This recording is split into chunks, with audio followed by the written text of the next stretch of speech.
Pagiku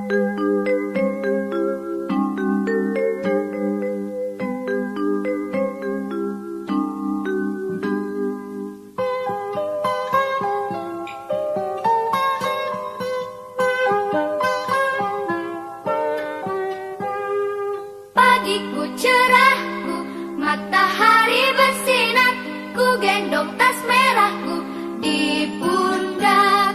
Selamat pagi semua, ku nantikan dirimu di depan kelasmu, menantikan kami. Guruku tersayang, guru tercinta, tanpamu apa jadinya aku?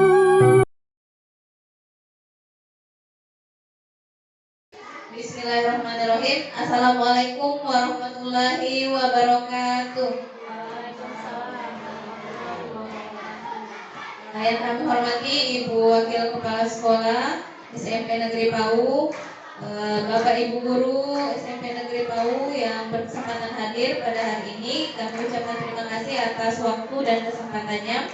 Pada hari ini saya akan menyebarkan pemahaman dan penerapan modul 1.4, agenda dari guru penggerak kami. Pada modul 1.4 ini kami akan memberikan pemahaman dan penerapan tentang materi budaya positif yang akan kita pelajari selanjutnya ke depan.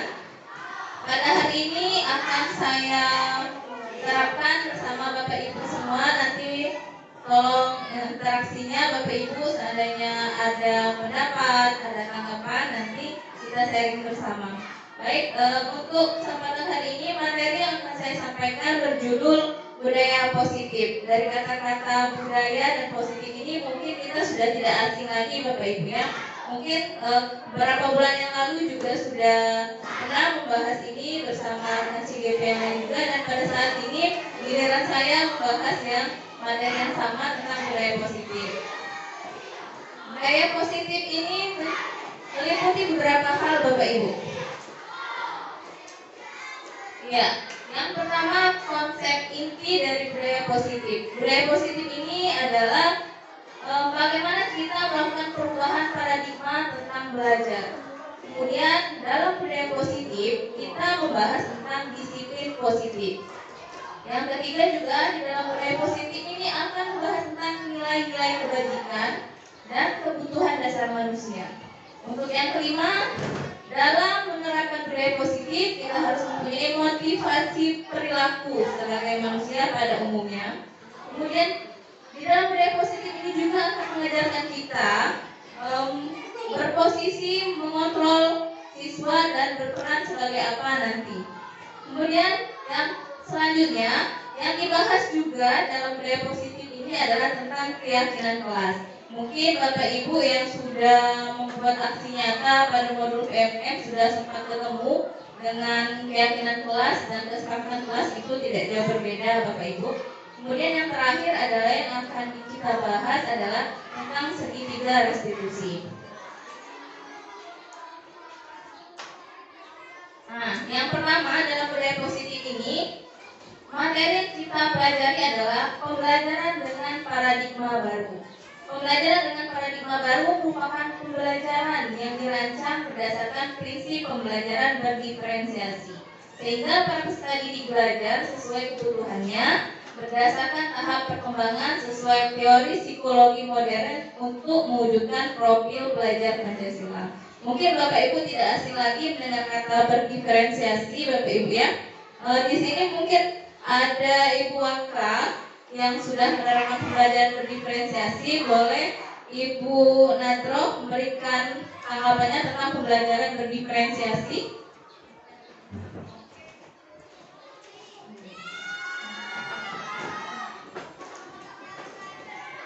Ya, makasih atas kesempatannya. Pembelajaran berdiferensiasi itu pembelajaran sesuai dengan kemampuan anak-anak. Nah, ada yang kemampuan anak itu seperti audio, dia cuma bisa dia belajarnya apa namanya itu dengan cara mendengar ya. Jadi kita buatlah pembelajaran itu dengan audio, dengan membuka laptop, anak mendengarkan. Nah dari situ anak-anak bisa menangkap pelajaran yang disampaikan. Terus yang selanjutnya ada visual, yaitu anak-anak yang belajar dengan cara melihat. Jadi apa yang dilihatnya itu terekam sehingga dia dapat mengambil pembelajaran dari cara melihat itu. Yang ketiga yaitu pembelajaran dengan kinestetik, anak-anak yang tidak bisa diam, dia hobinya bergerak, sehingga dengan bergerak itu anak itu mudah mendapatkan pembelajaran di situ, mudah menangkap pelajaran sehingga dia dapat menangkap pelajaran yang diberikan oleh guru. Itu saja menurut saya. Baik, terima kasih Ibu Nadratul Fadila. Boleh kasih tepuk tangan Bapak Ibu untuk Bu Nadro. Iya, setuju sekali Bapak Ibu ya. Dalam pembelajaran berdiferensiasi, ini benar kata Bu Nadro tadi berdasarkan pengalaman beliau juga.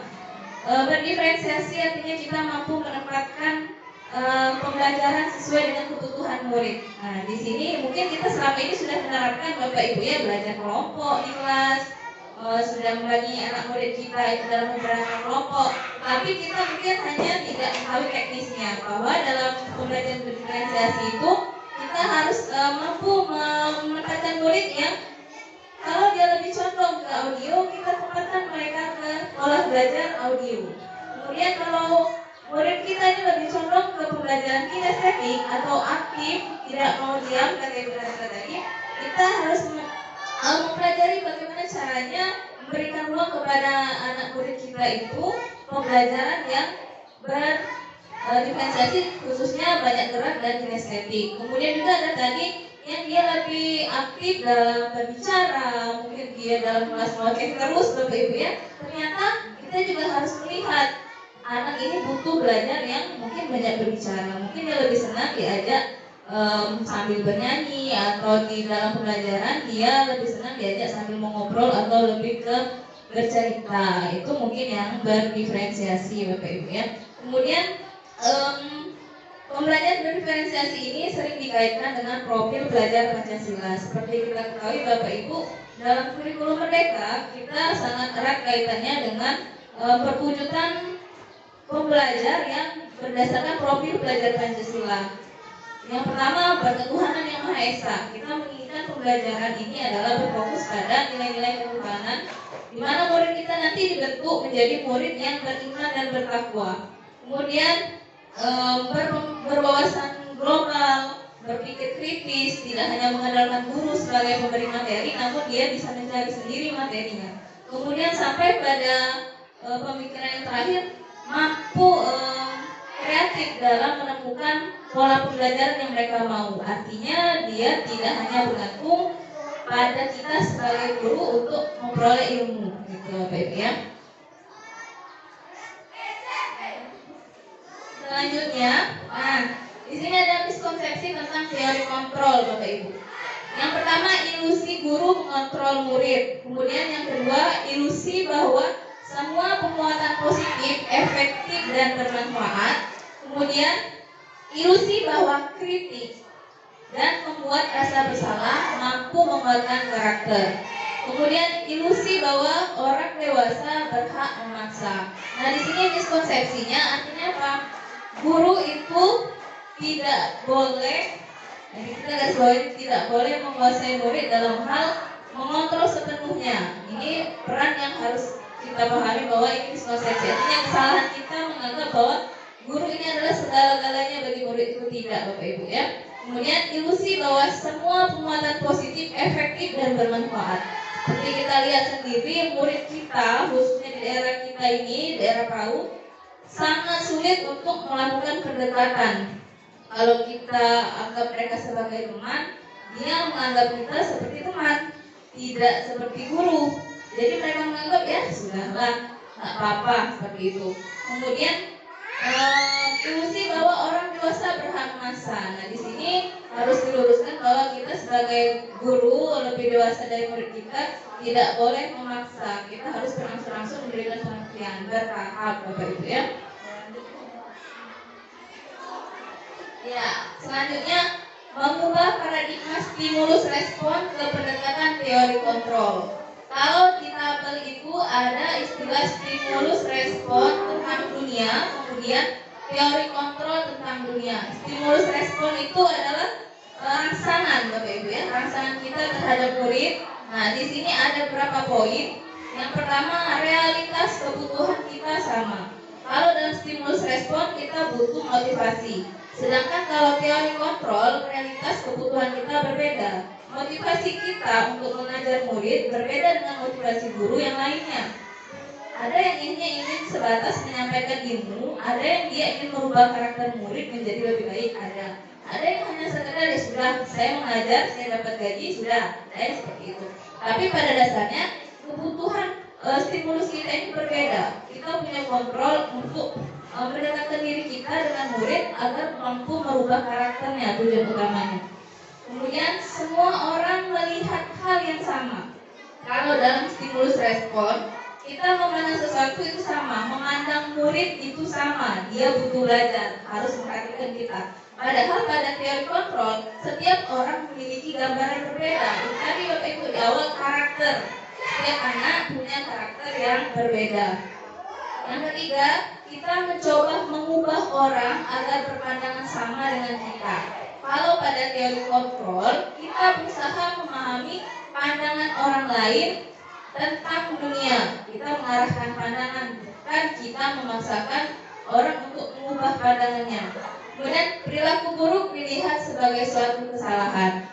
Nah, kalau pada teori kontrol, semua perilaku memiliki tujuan. Artinya, kalau misalnya siswa kita atau murid kita nakal, pasti dia ada alasan, mungkin ada penyebabnya, Bapak Ibu ya. Jadi kita harus menanyakan dulu apa penyebab anak itu menjadi bersifat dalam tanda kutip nakal gitu ya. Padahal tidak boleh kita mengatakan murid kita itu nakal, Bapak Ibu. Kemudian orang lain bisa mengontrol saya. Pada stimulus respon, dia menganggap bahwa orang bisa mengontrol orang lain. Padahal pada teori kontrol hanya diri sendiri yang mampu mengontrol kita.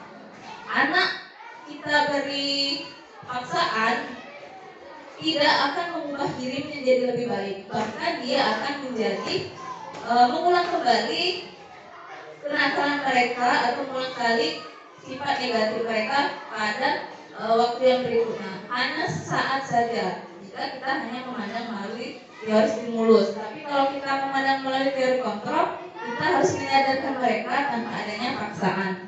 Kemudian pemaksaan ada pada saat bujukan gagal. Nah, kalau ini di stimulus respon. Kalau di teori kontrol, kolaborasi dan konsensus menciptakan pilihan baru. Artinya, kalau dulu stimulus respon itu sifatnya memaksakan karena anak-anak itu kita sudah label gagal dalam belajar, gagal dalam bertindak. Tapi pada kenyataannya, pada teori kontrol kita harus berkolaborasi, bekerja sama, saling tukar pikiran dengan murid kita, apa yang dia mau dan apa yang kita inginkan, sehingga terjadi garis lurus dan kita bisa menarik kesimpulan untuk memperbaiki proses pembelajaran. Selanjutnya, model berpikir menang kalah. Nah, kalau pada teori kontrol itu model berpikir menang-menang, artinya tidak ada yang salah, tidak ada yang benar. Sama-sama kita mengarah pada hal yang benar, tidak saling menyalahkan gitu. Pada kata disiplin positif, di sini ada dua kata. Dalam budaya positif ada namanya disiplin positif. Disiplin berasal dari kata disiplina yang artinya belajar. Disiplin mengacu pada disiplin diri yang memiliki tanggung jawab terhadap apa yang dilakukan berdasarkan nilai yang diyakini. Sedangkan kalau ditarik kesimpulannya, disiplin positif merupakan salah satu cara penerapan untuk menumbuhkan kesadaran serta memberdayakan peserta didik tanpa imbalan atau reward dan tanpa ancaman atau hukuman. Sebagai pendidik, tujuan kita adalah mewujudkan peserta didik yang memiliki disiplin diri, sehingga mereka berperilaku mengacu pada nilai-nilai kebijakan universal, memiliki motivasi intrinsik dalam perubahan perilaku ke arah yang lebih baik. Kalau guru bahasa mungkin ada ya, sering mendengar ya Bu Widiana, kata intrinsik, ekstrinsik.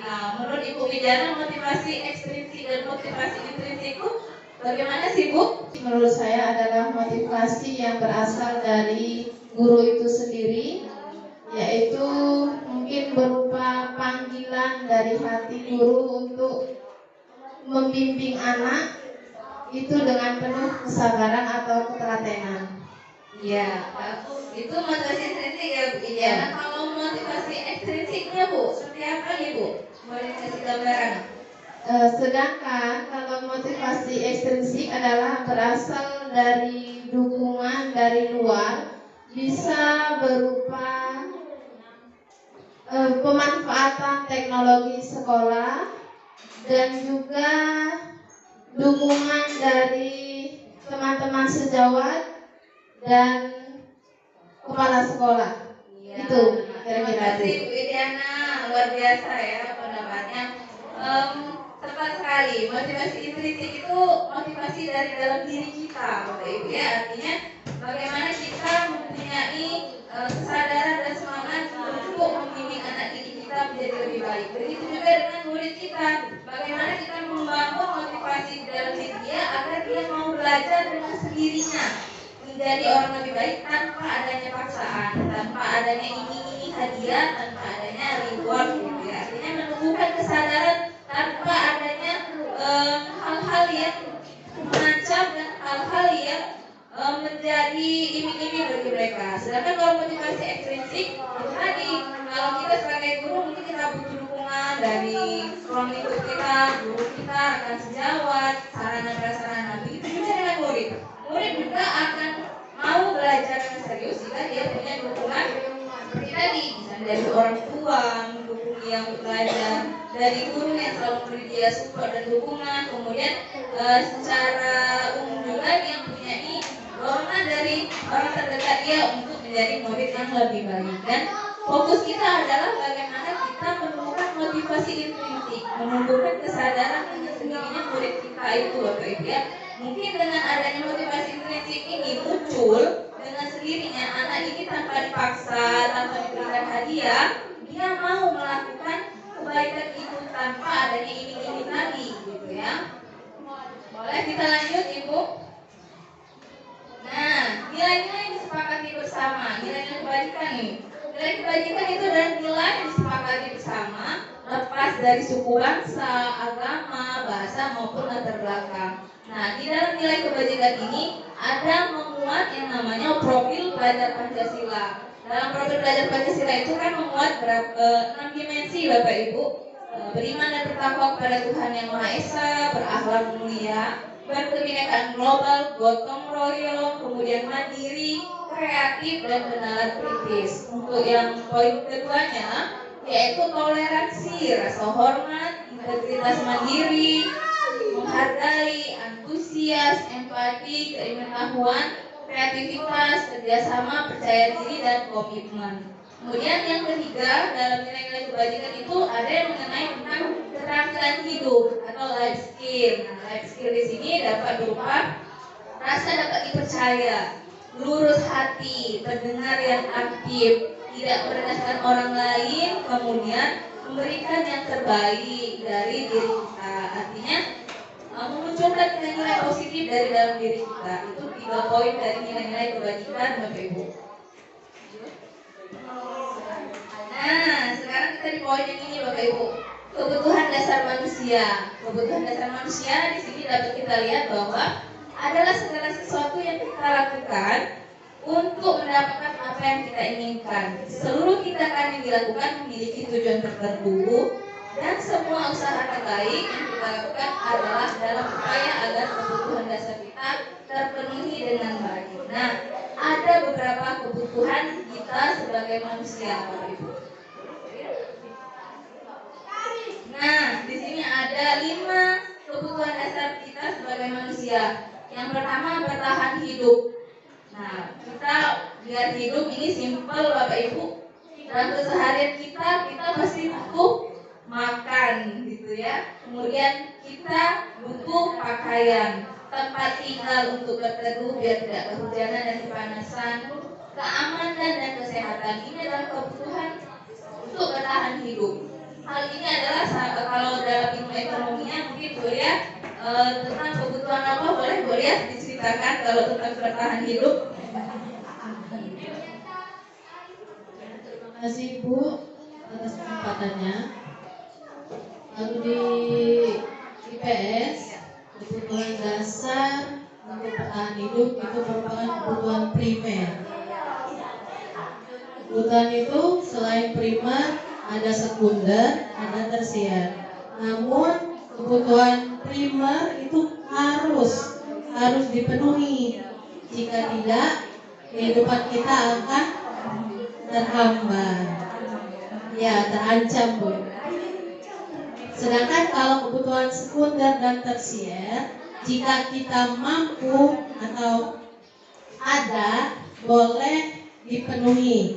Namun jika tidak akan mempengaruhi keberlangsungan hidup kita. Itu saja Bu, terima kasih. Ya, terima kasih. Itu paradigma dari guru IPS. Mungkin saya boleh Pak Ardiman juga memberikan pendapatnya kalau bertahan hidup itu kalau di ilmu IPS Pak Ardiman itu masuk ke ranah mana nih Pak Ardiman?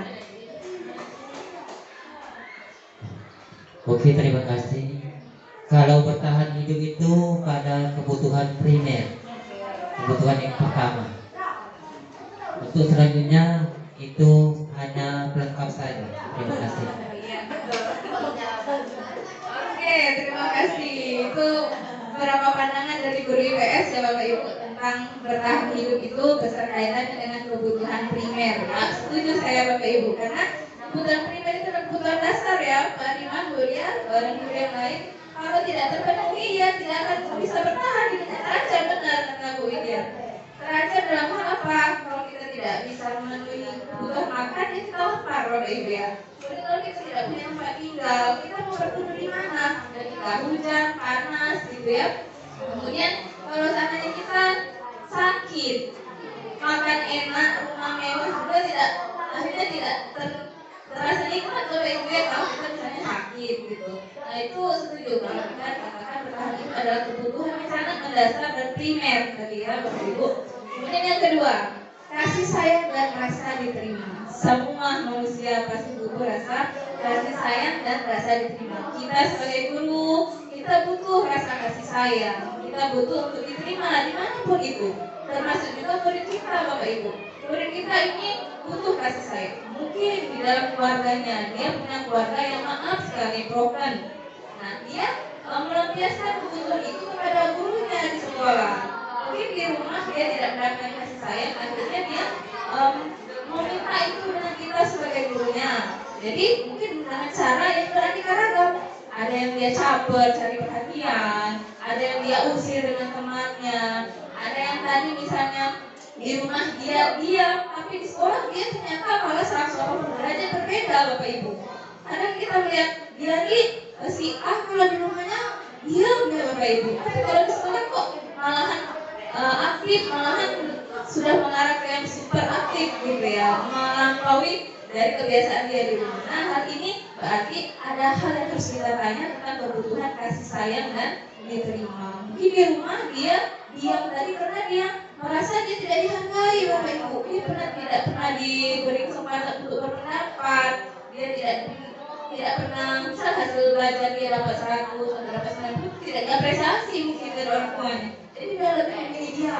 Nah, di mana tempat dia untuk meminta itu mungkin di sekolah. Makanya kadang kita melihat banyak sekali pola tingkah laku anak murid kita ini yang di luar batas yang maklum kita. Karena dia meminta lebih kepada kita dalam hal kasih sayang. Kemudian penguasaan. Nah, dalam hal penguasaan Bapak Ibu, harga diri, keinginan untuk dianggap, memimpin, berprestasi, diakui dan didengar. Ini fix kita juga butuh Bapak Ibu. Tanpa ini mungkin kita sudah terpenuhi, bertahan hidup sudah bisa. Kita sudah punya rasa kasih sayang. Tapi kalau kita tidak percaya diri, kita tidak punya harga diri, mau keluar saja kita tidak pede, kemudian kita tidak didengar, kita berkata tidak didengar, kita mengucap tidak dihargai, mungkin itu juga membuat catatan atau goresan di hati kita, merasa kita ini tidak menjadi manusia yang full, gitu, tidak menjadi manusia seutuhnya, gitu ya. Kemudian ada lagi yang keempat, kebebasan, freedom kalau guru bahasa Inggrisnya mengatakannya ya. Dalam kebebasan ini ada beberapa hal tentang mandiri, memiliki pilihan, mencoba hal baru, mampu mengendalikan arah diri. Nah, kita sebagai manusia itu tidak ada yang mau dikekang. Pasti kita mau merdeka dan kita mau bebas. Tetapi dalam hal kebebasan kita harus memiliki rambu-rambu. Jadi agar kita tidak kebablasan, Bapak Ibu. Kemudian yang terakhir kesenangan. Nah, dalam hal ini bermain, humor, antusias dan tertawa. Kita butuh tertawa, Bapak Ibu. Tidak ada hidup kita ini kalau seumur-umur kita merengut, diam saja, nanti kita stres lama. Nah, artinya kita butuh kesenangan. Sesekali kita harus bercanda, kita harus tertawa, berguyon, humor dengan sesama guru. Murid juga butuh seperti itu. Murid juga dalam kesehariannya mungkin di rumah pendiam, tapi kalau di sekolah dia lepas, tertawa, bercanda dengan teman yang lain. Nanti kebutuhan itu sudah melekat pada diri dia, dan kebutuhan itu melekat pada diri kita sebagai guru, bahwa harus terpenuhi kelima-limanya. Kalau salah satu dari kebutuhan itu tidak terpenuhi, maka akan ada kecacatan dalam kebutuhan batin dan kebutuhan psikis kita, Bapak Ibu. Oke, boleh lanjut, ya. Ya, nah di sini berbicara tentang motivasi perilaku manusia. Tadi sudah kita bahas motivasi intrinsik, motivasi ekstrinsik.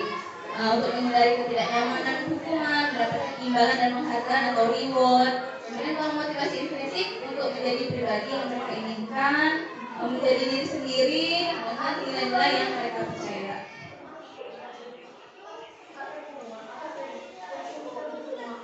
Nah, ini ada beberapa poin. Ini sangat menempel dari kita sebagai guru. Ada kata hukuman, ada kata konsekuensi, ada kata restitusi. Kalau bicara hukuman, itu poinnya tidak direncanakan, tiba-tiba. Murid tidak tahu apa yang akan terjadi, bersifat satu arah, berupa hukuman fisik dan psikis. Kemudian yang kedua, ada konsekuensi, terencana, telah disepakati. Murid tetap dibuat tidak nyaman, sikap guru selalu memonitor murid. Nah, dua poin ini dulu Bapak Ibu. Saya mau minta pendapat Ibu Widya Rusmawati. Menurut Ibu Widya Rusmawati, kalau misalnya ada murid yang tidak sesuai dengan keinginan kita, bagusnya itu dihukum atau diberi konsekuensi, Bu. Boleh Bu kasih pendapatnya? Terima kasih Bu kesempatannya. Kalau di kelas kita melihat ada murid yang bisa dalam pelajaran kita ada bertingkah gitu. Iya. Dia lebih ke hukuman, tapi ada catatan. Ada satu arah yang kita berikan dari guru ke siswa. Mungkin dia sebabnya apa? Mungkin dia tidak ngerti, kita kesempatan dulu. Nah, sudah itu biar dia mencoba. Setuju. Biar anak tadi mencoba, kalau dengan hukuman tadi anak mencoba lebih baik ya dari sebelumnya. Terima kasih Ibu Widya tentang hukuman dan konsekuensi. Memang benar Bapak Ibu, kita sebagai guru tidak akan terlepas dari kata hukuman, Bapak Ibu. Karena karakter murid kita ini berbeda, bermacam-macam. Ada yang hanya dengan satu kali teguran dia sudah nurut, 2 kali nurut, 3 kali malahan bukan nurut lagi, Bapak Ibu, sudah kebablasan, melawan ya. Nah, ada berbagai cara agar kita tadi mampu mengendalikan kondisi dan situasi tersebut. Ada yang melalui hukuman, ada yang melalui konsekuensi. Jika dari kedua cara ini tidak bisa kita lakukan, maka hal yang terakhir yang kita lakukan yaitu restitusi. Restitusi ini adalah proses menciptakan kondisi bagi murid untuk memperbaiki kesalahannya. Proses kolaboratif yang mengajarkan murid untuk mencari solusi sendiri. Poin dari restitusi ini adalah komunikasi, Bapak Ibu. Artinya dia meminta kita kalau sudah tidak bisa ditegur, sudah tidak bisa lagi dinasihati, kita ajak murid tadi untuk berbicara empat mata, kita komunikasi. Apa sih maunya kamu? Itu tanda tanyanya gitu. Jadi dari kata-kata itu akan mungkin anak tadi dengan sendirinya akan bercerita latar belakang dia bisa bersifat seperti itu. Mungkin tadi anak yang tertidur di kelas, mungkin kalau di kelas kita hanya tahu dia tertidur malas. Setelah kita restitusi dia, kita ajak bercerita, kita ajak cerita, ternyata maaf bu, ibu saya tadi sakit di rumah semalam, jadi saya begadang nungguin ibu saya. Akhirnya ketika saya di sekolah saya ngantuk dan tertidur dan sengaja. Mungkin seperti itu Bapak Ibu ya. Jadi tujuan dari restitusi adalah menemukan solusi dari permasalahan itu melalui komunikasi dan kolaborasi. Nah, ini 5 posisi kontrol guru. Mungkin masih ingat Bapak Ibu, beberapa bulan yang lalu sudah juga kita kenal ini 5 posisi kontrol guru. Yang pertama sebagai penghukum, sebagai pembuat rasa bersalah, sebagai teman, sebagai pemantau, sebagai manajer. Nah, ini akan kita bahas di sini setelah kita melihat tayangan video. Boleh kita lihat tayangan videonya Bapak Ibu ya?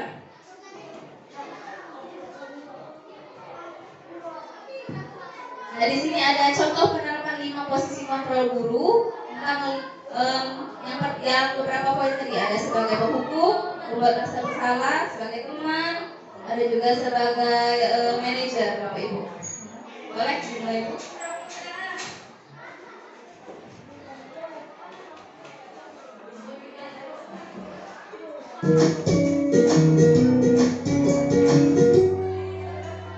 Salam bahagia Ibu dan Bapak Guru hebat. Dalam penerapan disiplin positif restitusi, salah satu program yang dikembangkan adalah 5 posisi kontrol. 5 posisi kontrol dalam restitusi adalah proses perjalanan seorang pendidik agar dapat mengenali dirinya. Pada video kali ini, kita akan membahas tentang 5 posisi kontrol yang dikembangkan oleh Diane Gosser dan contoh penerapannya.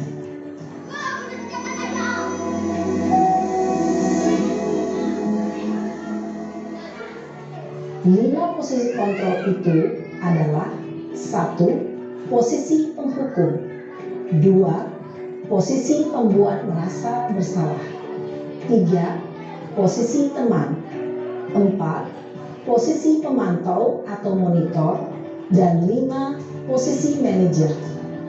Untuk lebih memahami kelima posisi tersebut, mari kita saksikan kasus Naren yang terlambat hadir 20 menit di sekolah dan melihat bagaimana kelima posisi kontrol dalam menghadapi masalah tersebut.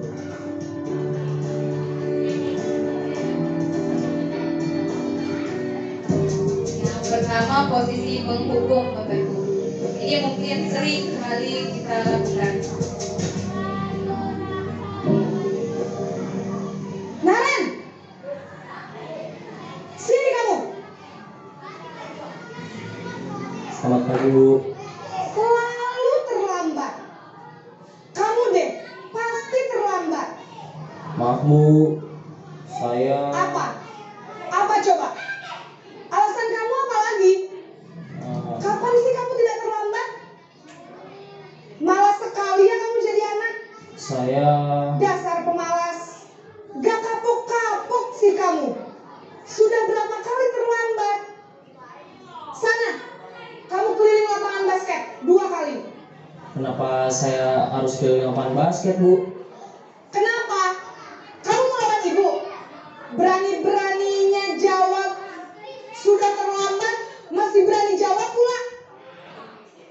Sekarang, keliling lapangan basket 5 kali sekalian. Biar kapok. Cepat, pergi sana ke lapangan basket.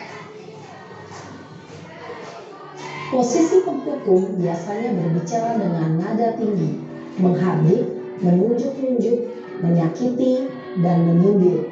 Hukuman bisa berupa fisik maupun psikis. Ibu dan Bapak Guru hebat, dampak yang terjadi pada murid ketika guru berada pada posisi penghukum adalah murid cenderung akan memberontak, bahkan menyimpan dendam. Membuat rasa bersalah.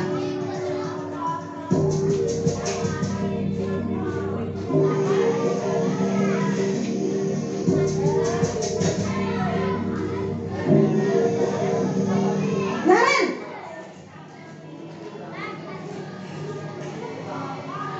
Selamat pagi, Bu. Naren, kamu kenapa terlambat lagi, nak? Ya Tuhan, Naren, kamu senang ya bikin ibu susah ya? Kalau kamu terlambat lagi, nanti ibu yang ditegur bapak kepala sekolah, nak.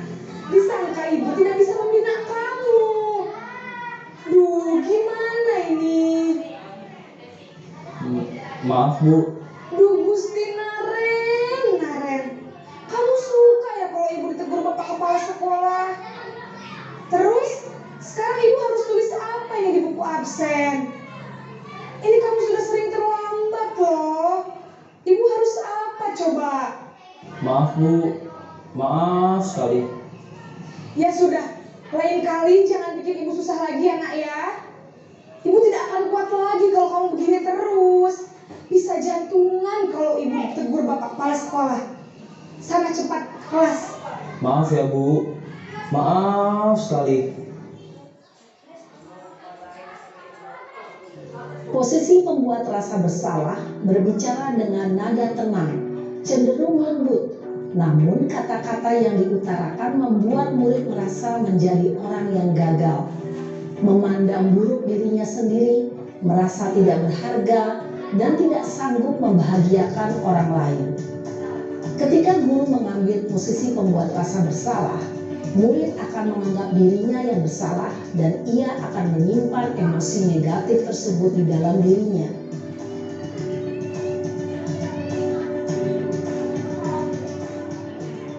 Yang ketiga, posisi sebagai teman, Bapak Ibu.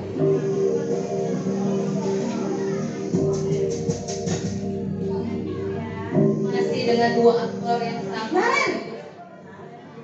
Naren dan ibu gurunya. Selamat pagi, Bu. Ini kalau di murid kita sudah ini jam pikir berapa rapi nih, ya, nak? Bapak Ibu. Terlambat lagi ya sayang. Iya, Bu. Habis ibu saya lupa bangunkan saya, Bu. Kamu malah menyalahkan ibu kamu. Kamu bukannya anak yang larinya paling kencang. Kok terlambat sih? Iya, Bu. Saya memang terlambat bangun tadi. Jadi, biarpun saya lari kencang, tetap gak kekejar, Bu. Ya sudah sana. Nanti lain kali larinya lebih kencang lagi ya. Biar gak terlambat lagi. Bikin seneng ibu. Demi ibu. Bisa kan? Bisa lah, Bu. Ya sudah sana masuk kelas. Ibu beresin urusan absen kamu. Kamu ini ada-ada saja. Dalam posisi teman, guru berbicara dengan nada suara ramah, akrab, cenderung bersenda gurau untuk menjaga suasana tetap santai. Murid akan merasa senang, aman, dan akrab dengan guru. Identitas yang tercipta adalah identitas sukses atau berhasil. Namun, perlu diingat, karena ini masih dorongan eksternal, maka ada faktor ketergantungan dari murid kepada orang tertentu. Di sini, guru absennya, sehingga di lain waktu, murid bisa berperilaku baik, namun hanya kepada orang-orang tertentu saja. Posisi keempat, guru sebagai pemantau atau memonitor.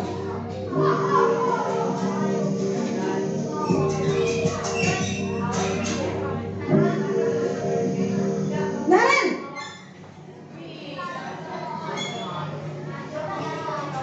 Selamat pagi, Bu. Naren, apa peraturan sekolah kita tentang jam berapa kita harus masuk sekolah, nak? Kita harus di sekolah jam 7, Bu. Iya betul, sekarang sudah jam 7.20. Naren sudah tahu konsekuensinya jika terlambat hadir. Paham, Bu. Saya harus tinggal kelas pas jam istirahat selama 20 menit. Iya benar, konsekuensinya demikian. Jadi nanti jam 9.30 pas istirahat, kamu harus tinggal di kelas, kerjakan tugas tambahan untuk ketertinggalan kamu, ya? Baik, Bu. Posisi pemantau mengandalkan penghitungan atau data untuk mengontrol murid. Guru mengarahkan murid berdasarkan peraturan dan konsekuensi. Seorang pemantau menunjukkan bahasa tubuh dan ekspresi wajah yang datar dan cenderung formal.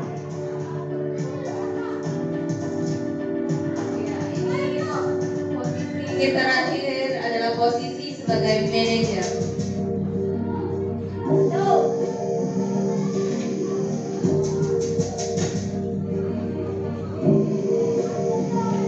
Naren,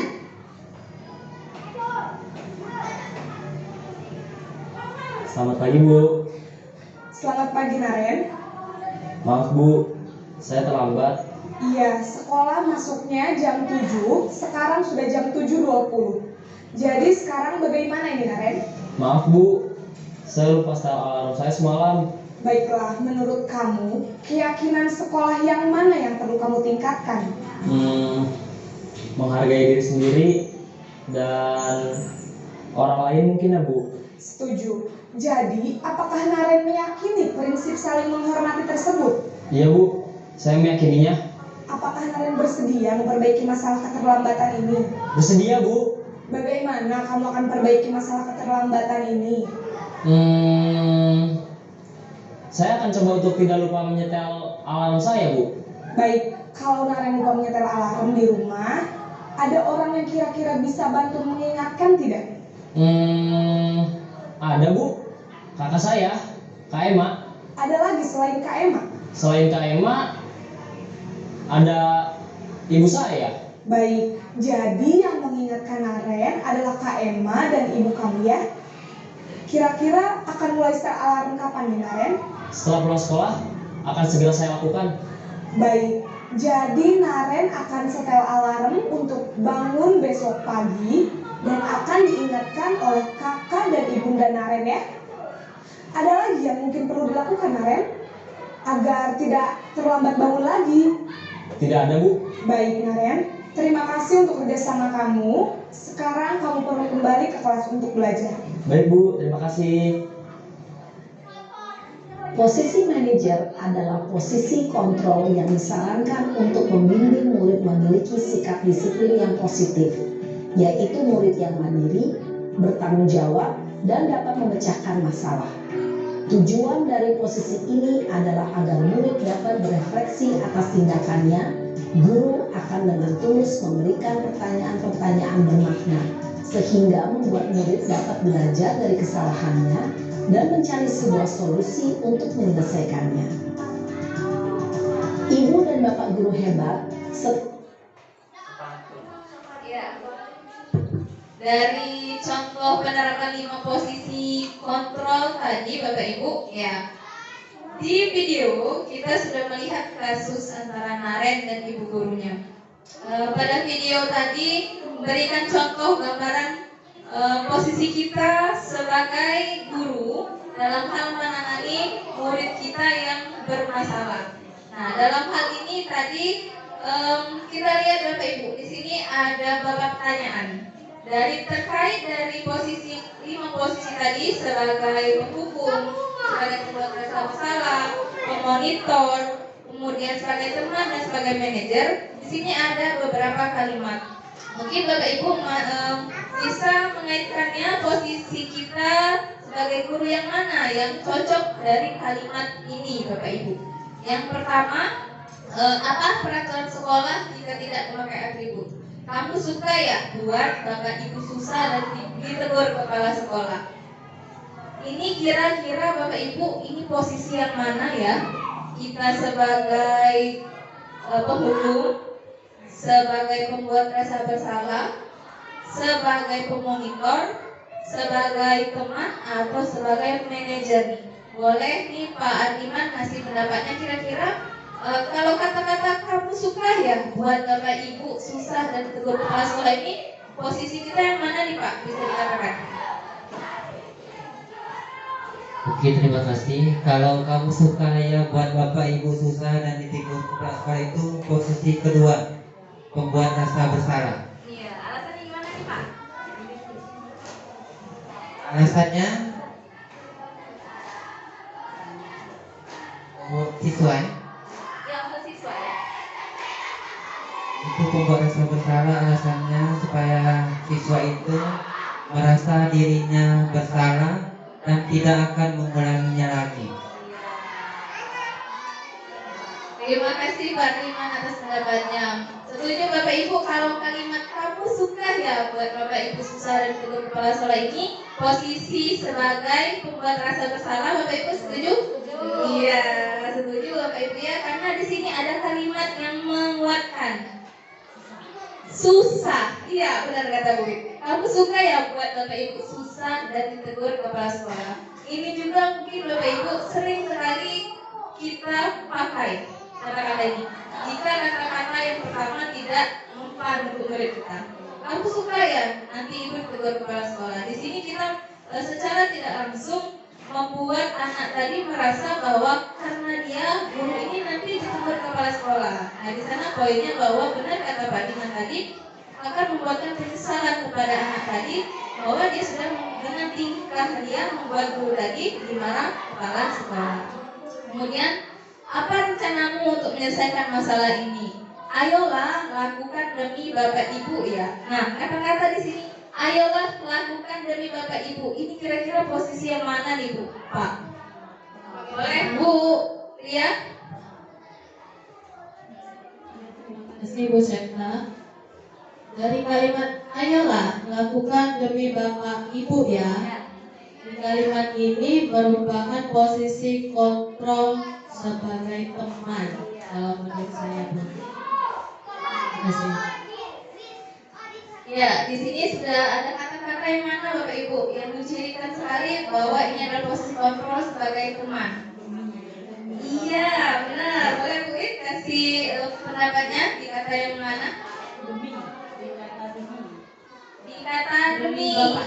Iya, demi Bapak Ibu ya. Jadi seolah-olah kita ini menempatkan sebagai temannya. Demi aku lah, ayo, demi saya ini artinya kita menganggap murid kita tadi teman, dan kita ini sebagai teman dia. Jadi ayolah demi Bapak Ibu ya. Gitu. Kemudian sana pergi bersihkan kamar mandi sampai bersih. Boleh Ibu Natro, ini kira-kira posisi kontrol yang mana Bu? Ini posisi Ada penghukum, ada teman. Ya. posisi penghukum ya, karena sana pergi bersihkan kamar mandi sampai bersih itu. Oke, terima kasih Ibu. Kalau kita lihat dari kata-katanya, pergi bersihkan kamar mandi sampai bersih. Ini setujunya apa Bapak Ibu? Iya, posisi kontrol sebagai penghukum. Karena ada kata-kata bersihkan kamar mandi sampai bersih. Artinya ada kata perintah dan memaksa, Bapak Ibu ya. Iya, memerintah pergi bersihkan kamar mandi. Artinya anak tadi disuruh melakukan sebuah tindakan hukuman sampai bersih. Itu kata-kata memaksa. Artinya di situ ada hukuman yang bersifat memaksa. Baik, terima kasih Bapak Ibu. Berarti Bapak Ibu sudah sepakat dengan saya bahwa dalam berperan posisi kita sebagai guru ini ada 5 Bapak Ibu. Ada sebagai penghukum, ada yang sebagai membuat rasa bersalah, ada sebagai pemonitor atau pemantau, ada sebagai teman Bapak Ibu, dan ada juga yang terakhir itu sebagai manajer. Nah, dari beberapa posisi ini mungkin semua sudah pernah kita lakukan. Tetapi pilihan terbaik dari beberapa posisi ini adalah jatuh kepada posisi Bapak Ibu, manajer. Mungkin dalam posisi manajer ini kita lebih banyak komunikasi dengan murid kita. Ya, diajak mungkin berkolaborasi mencari solusi dari sebuah permasalahan yang mereka lakukan. Hanya kita tidak bisa memaksakan kondisi, kodrat alam dan kodrat zaman kita. Kita berada di posisi atau berada di daerah yang mana. Kita juga tidak bisa memaksakan Bapak Ibu. Kalau kita seandainya tidak bisa menjadi manajer yang baik, kita perlahan mungkin kita tidak dengan menghukum, kita membuat rasa bersalah. Jika tidak mempan juga dengan cara itu, mungkin posisi kita sebagai teman. Jika tidak bisa juga sebagai teman, kita monitor, memantau dia, minta bantuan orang lain. Kemudian jika bisa, kita menjadi manajer. Artinya mungkin murid tadi lebih kita ajak untuk berkolaborasi, berbicara, empat mata kita cari solusinya. Sebenarnya ini bisa kita kerjasama dengan guru BK Bapak Ibu ya, karena berhubung di sekolah kita ini tidak ada guru BK, jadi mungkin kepala sekolah, wakil kepala sekolah juga meminta kerjasama antar wali kelas. Jadi misalnya ada murid kita yang bermasalah dengan guru mata pelajaran atau bermasalah dengan temannya, kontrol kita ini pertama adalah kita bantuannya adalah ke wali kelas. Jadi semua yang kita hadapi di kelas bersama murid kita itu boleh kita langsung ceritakan dengan wali kelas. Nanti wali kelas bisa berkomunikasi dengan wakil kepala sekolah atau langsung berkomunikasi juga dengan kepala sekolah. Dari sana kita bisa mencari solusi terbaik, Bapak Ibu. Terkadang restitusi atau kolaborasi untuk mencari solusi terbaik itu juga tidak bisa kita paksakan, Bapak Ibu. Jika murid kita yang sudah melanggar nilai-nilai dalam kategori kriminal, kita tidak punya wewenang lagi. Artinya kita butuh kerjasama dari pihak lain seperti pihak desa ataupun kepolisian. Artinya kita berperan hanya sebatas naungan kita ada sebatas sekolah. Kita hanya bisa mengontrol, tapi kita tidak bisa mengubah karakter anak kriminal tadi menjadi lebih baik. Kalau sudah bicara kriminal, berarti kita sudah berbicara tentang keamanan orang banyak, Bapak Ibu, keselamatan orang banyak, dan tugas utamanya adalah bukan kita. Kita bicara keamanan dan kenyamanan orang banyak, kemaslahatan orang banyak itu adalah tugas para penegak hukum kita, baik polisian maupun aparatur yang lain. Oke, kita lanjut ini Bapak Ibu. Ya, nah di sini tadi ada yang manajer, pada video manajer tadi ada kata-kata keyakinan kelas atau keyakinan sekolah mana yang melanggar.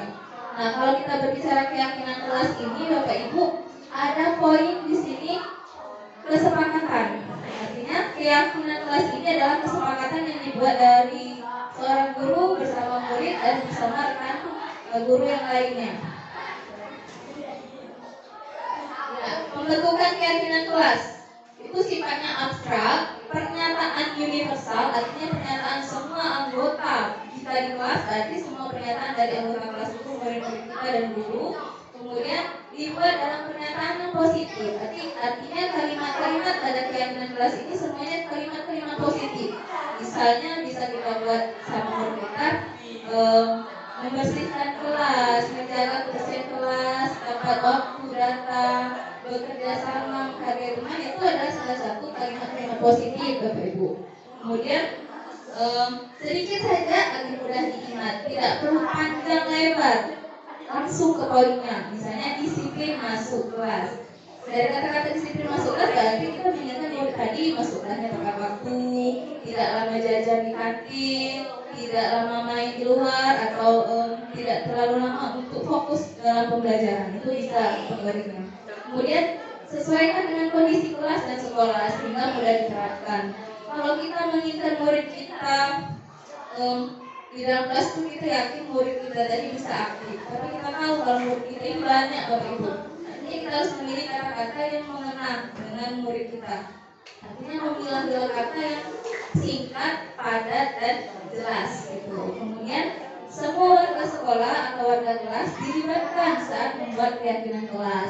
Artinya jika kita sepakat di kelas itu, misalnya kelas 8A itu punya keyakinan kelas, kita harus komunikasikan juga dengan guru atau pelajaran yang lain.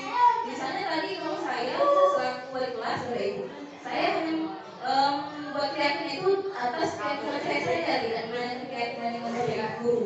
Misalnya saya membuat kesepakatan atau keyakinan itu siswa harus datang tepat waktu masuk kelas, sedangkan saya tidak berkomunikasi dengan guru lain.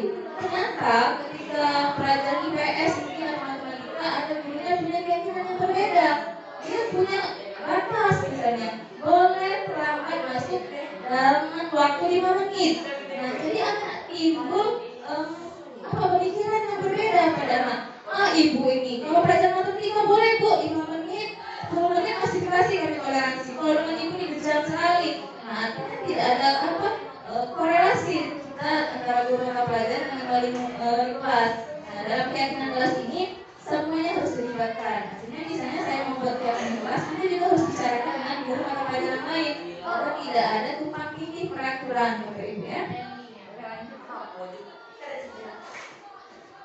Ya, nah di sini ada segitiga restitusi. Segitiga restitusi ini yang pertama menstabilkan identitas. Jadi kalau ada anak yang bermasalah, kita stabilkan dulu identitasnya. Tadi kamu melakukan kesalahan ya, misalnya seperti itu. Nggak apa-apa, kesalahan itu wajar. Tapi jangan sampai kesalahan itu dilakukan lagi. Kemudian yang kedua, validasi tindakan yang salah. Kira-kira misalnya kalau datang terlambat itu perbuatan yang benar atau salah? Kalau dia melakukan perbuatan yang salah, berarti dia sudah setidaknya sadar kalau dia salah. Kemudian menanyakan keyakinan. Kalau kamu terlambat ke sekolah, keyakinan sekolah mana yang kamu langgar? Jika dia menjawab disiplin, berarti anak itu sudah tahu Bapak Ibu. Dia sudah yakin bahwa disiplin itu penting. Mungkin dari kesadarannya yang belum ada, sehingga dia masih terlambat. Nah, ini adalah tahapan restitusi, tahapan kita. Artinya kalau ada anak yang terlambat, langsung kita judge anak ini pemalas. Kamu pemalas, kamu ini kurang ajar atau apa? Artinya kita harus melakukan tahapan ini.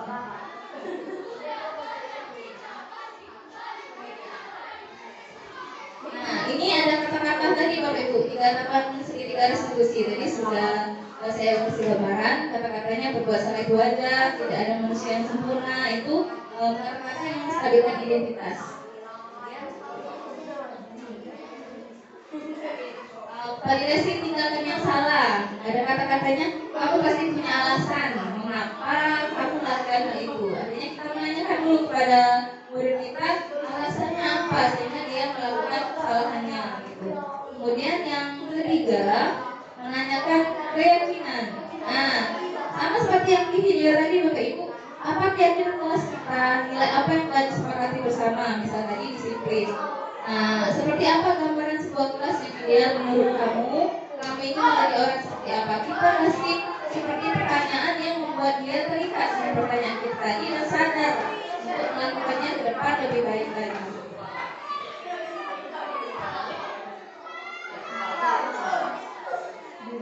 Nah, ini ada contoh penerapan segitiga restitusi Bapak Ibu. Ada video juga sama seperti yang tadi, bisa kita lihat.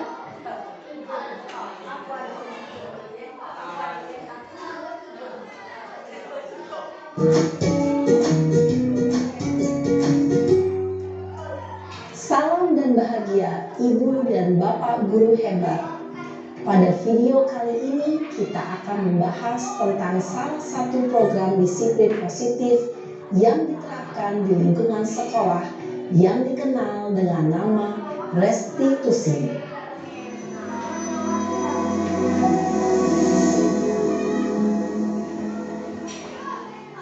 Restitusi dikembangkan oleh pakar pendidikan Diane Gosling, berlandaskan pada teori kontrol Dr. William Glasser. Segitiga restitusi adalah suatu proses dialog yang dijalankan oleh guru atau orang tua agar dapat menghasilkan murid yang mandiri dan bertanggung jawab. Pada saat guru di posisi manajer, aspek yang dikembangkan pada murid adalah motivasi intrinsik, sehingga penanaman nilai-nilai kebajikan dapat tumbuh dan berkembang menjadi suatu kebiasaan positif yang akhirnya membentuk karakter murid. Proses dialog ini terdiri dari 3 langkah yang digambarkan pada ketiga sisi pada segitiga restitusi. Sisi pertama adalah menstabilkan identitas. Sisi yang kedua adalah validasi tindakan yang salah. Dan sisi yang ketiga adalah menanyakan keyakinan. Seperti yang sudah saya Ibu dan Bapak guru, tadi Bapak Ibu berikut ada ini akan segitiga ditunjukkan restitusi. bagaimana seorang guru berada dalam posisi manajer menggunakan penerapan segitiga restitusi. Nah, ini ada sebuah video Bapak Ibu kita kasih gambaran bagaimana cara penerapan restitusi. Ini posisi kita guru sebagai manajer Bapak Ibu ya, dalam kondisi restitusi. Siang Sarah. Sudah lama nggak ketemu Sarah.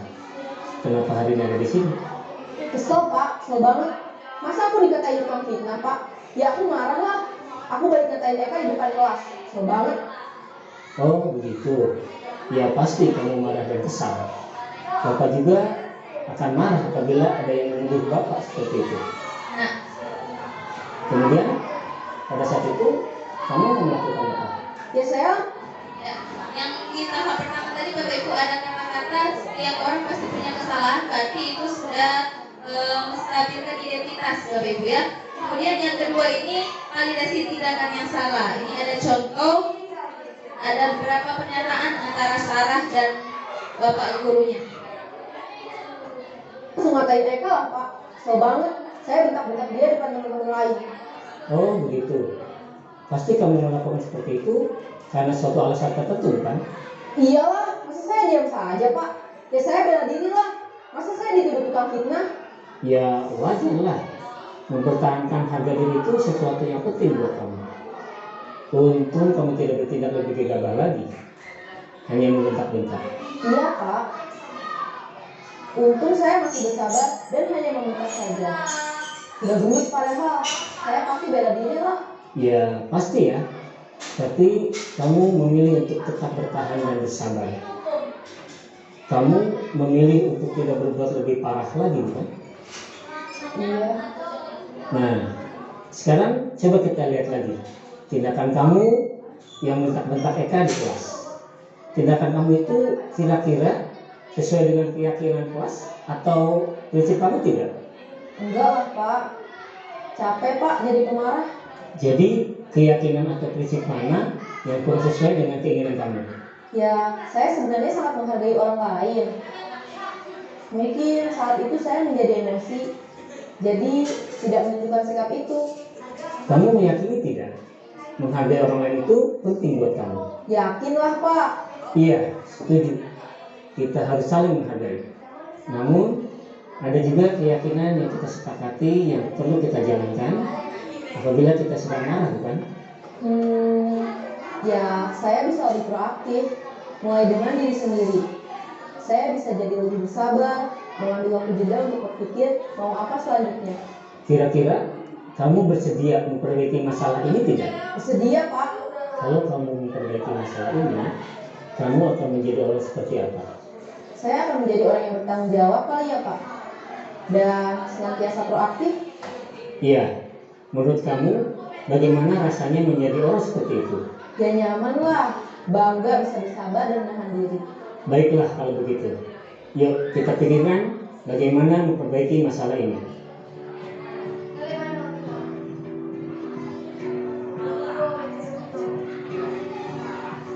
Ibu dan Bapak guru hebat. Baru saja. Ya, Bapak Ibu, itu tadi adalah video terakhir kita pada pertemuan ini. Itu adalah contoh atau gambaran bagaimana kita menerapkan segitiga restitusi saat ada murid kita yang punya masalah. Murid kita ini kan punya masalah tertentu Bapak Ibu. Dalam setiap pertemuan itu pasti ada saja permasalahan yang muncul. Dari permasalahan yang sederhana maupun permasalahan yang berat. Tapi di situ tadi memberikan gambaran ke kita bagaimana kita mempunyai posisi sebagai manajer dan berupaya untuk menyelesaikan masalah itu melalui segitiga restitusi. Tadi yang pertama kita harus menstabilkan identitas anak terlebih dahulu, artinya menenangkan lah Bapak Ibu ya, mengakui bahwa memang kesalahan itu adalah sebuah hal yang wajar, tapi jangan sampai terulang. Kemudian yang keduanya tadi kita validasi dulu tindakannya, kita tanyakan ke mereka perbuatan yang kamu lakukan itu kan salah gitu. Kira-kira alasannya apa gitu kita tanyakan. Kemudian yang terakhir tadi adalah kita menanyakan keyakinan kelas mana yang mereka langgar. Dari pertanyaan itu akan muncul kata-kata dari mereka, kesadaran dari mereka untuk memperbaiki diri. Mungkin demikian Bapak Ibu pemaparan saya terkait pembahasan tentang budaya positif di sekolah. Semoga kita sebagai guru senantiasa bisa hari ke hari bisa memperbaiki diri kita untuk menjadi guru yang lebih baik dan lebih baik ke depannya. Dan semoga juga murid-murid kita yang tercinta itu bisa menjadi orang-orang yang sukses nanti ke depan dengan penuh dengan bangganya dia mengatakan bahwa dia adalah murid yang berhasil menerima ilmu dari guru-guru yang hebat gitu. Jadi kita berusaha menjadi orang-orang yang sabar, menjadi guru-guru yang menjadi tauladan untuk mereka. Tidak sekarang, kapan lagi Bapak Ibu? Kita mulai dari hal-hal yang sederhana. Walaupun berat, tapi perlahan. Seperti kita menaiki anak tangga, satu langkah, satu anak tangga kita naik pelan-pelan, nanti sampailah pada puncaknya Bapak Ibu ya. Bismillah Bapak Ibu ya, semoga kita bisa menjadi guru-guru yang hebat dan guru-guru yang sabar dan murid kita sukses semua, amin ya rabbal alamin. Demikian Bapak Ibu, terima kasih atas waktunya, terima kasih atas kesempatannya. Mohon maaf jika ada kata-kata saya yang tidak berkenan atau kata saya yang menyinggung perasaan Bapak Ibu, semua adalah kesalahan saya, benar sempurna adalah milik Tuhan yang Maha Esa. Demikian saya akhiri, billahi taufiq wal hidayah. Wassalamualaikum warahmatullahi wabarakatuh.